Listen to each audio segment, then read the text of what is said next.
चांदी को चबा के खाइए आप, तो सोना चांदी चबाने का चीज नहीं है। जब भी हम लोग खाएंगे तो अन्न ही खाएंगे, इसलिए अन्न का आदर, थाली में आया हुआ अन्न का आदर होना चाहिए, बिगड़ना नहीं चाहिए, एक कण भी नहीं। तो अन्न की बहुत बड़ी महिमा है।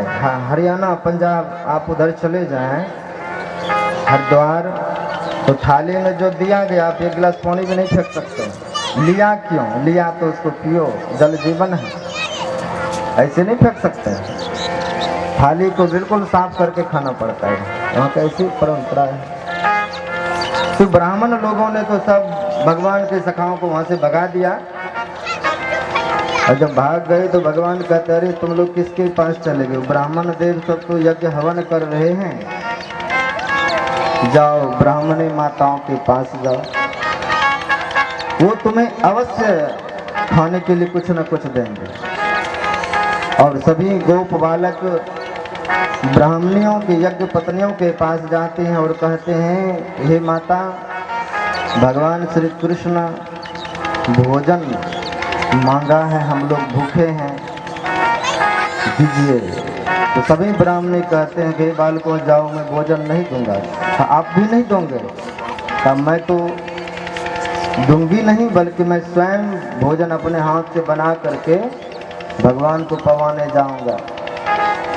सब ब्राह्मणों ने भोजन बनाए चकाचक, और बना करके जब जाने लगे तो ब्राह्मण लोग जो यज्ञ हवन कर रहे थे, देखा ये कि पोटली बांध बांध के कहाँ जा रही है। सबने डांटा अपने अपने पत्नियों को, मत जाओ उधर, लेकिन हवन कार्य थे, कोई नहीं बोल पाए। एक ब्राह्मण तो हद कर दिया, वो यज्ञ पर से उठ करके पत्नी को घर में जाके बंद के ताला लगा के चाबी कमर में बांध करके हवन करने लगे। कहाँ जा रहे हो? उसको ग्वाला को भोजन कराने। और वो ब्राह्मणी जन्म जन्म के भगवान की प्रीति, भगवान के भक्तिन थी, सत्संग में जाने से भी रोका जाता है। और बहुत ही वह उतावला होकर के घर में तो बंद हो गई कि आज बहुत सुंदर मौका था, भगवान आए थे, दर्शन करने जाते, भोजन पवाते, लेकिन आज वो मौका चुक गया है। इसलिए भगवान श्री कृष्ण के उपदेश के अनुसार समासन आसन समकायो यथा सुखम हस्ता उत्संग आधाय स्वर्ण सागर प्रतीक्षण।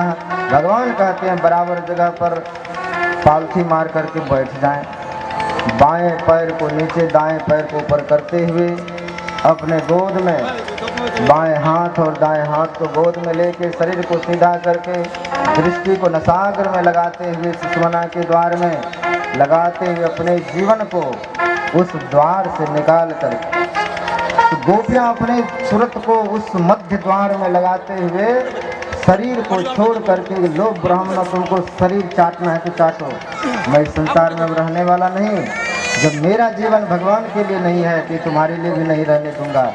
और घर में ही अपने शरीर को छोड़ करके वो भगवान के पास निकल गए, शरीर को वहीं योग मार्ग से छोड़ दिया है और भगवान से सबसे पहले जाकर के मिल गए। सभी ब्राह्मण गए भगवान के पास और भगवान को अपने हाथों से परोस करके भोजन कराए। और सभी ब्राह्मण कहती हैं कि हे प्रभु, अब मैं लौट करके घर नहीं जा सकता। क्यों लौट के? इसलिए नहीं जा सकते कि हम लोग यज्ञ करता ब्राह्मण को छोड़ के आए, वो तो वहीं से हाथ बुरा रहे, हवन कार्य को छोड़ के कहाँ जा रहे हैं। एक को तो वहीं बंद कर दिया, लौटेंगे तो वो डंडा चलाएंगे, मारे पीटेंगे। तो हे प्रभु, अब हमको जाने की आज्ञा मत दीजिए इस घर में, मैं गृह त्याग करके आपके लिए निकल पड़ी। तो भगवान समझाते हैं कि देवियों, तुमने मुझको भोजन पवाए, मेरे पास आए, तुम जाओ, लेकिन वो डंडा नहीं उठाएंगे, हाथ जोड़ेंगे, वो अपने दुर्भाग्य पर रोएंगे। तुम जाओ। यज्ञ करते करते, हवन करते करते आंख धुंधले हो गए, लेकिन हृदय का कलमश नहीं मिटा है। जाओ तुम लोग। सभी यज्ञ पत्नियां जब लौट करके जाते हैं, एक ब्राह्मण तो अपनी पत्नियों को घर से निकाल करके सिर पटक रहेगा, है तुमको जाने क्यों नहीं दिया। उस भगवान के लिए प्राण ही त्याग करके चले गए। सभी ब्राह्मण अपने आप को अभागा समझते हैं, आज प्रभु आए थे, हमने उसका स्वागत नहीं कर पाया, सत्कार नहीं कर पाए, भोजन नहीं पवा पाए। जब पत्नियां सब लौटती हैं तो उसको बहुत मानते हैं कि देवियां तुम लोग बहुत पुण्यशाली हो, जो भगवान को भोजन पवा आए, प्रणाम कराए, अपने जीवन सफल कराए, लेकिन मैं अभागा इस अग्नि में हवन करते करते अपना जीवन बर्बाद कर लिए। जाति पात कुल धर्म बराई, धन बल परिजन गुण चतुराई, भक्तहीन नर सोहहि कैसा, बिन जल बारिद देखिए कैसा। कहा हम तो जातियों के अभिमान में रह गए, वो ग्वाला हम ब्राह्मण कैसे जाएं अपने बड़ाई में, अपने आश्रम में, अपनी व्यवस्था में। लेकिन हे देवियों, तुम लोगों ने अपना जीवन संवार लिया गोविंद का दर्शन करके। तो यज्ञ पत्नियों पर भगवान ने कृपा की। तत्पश्चात एक दिन भगवान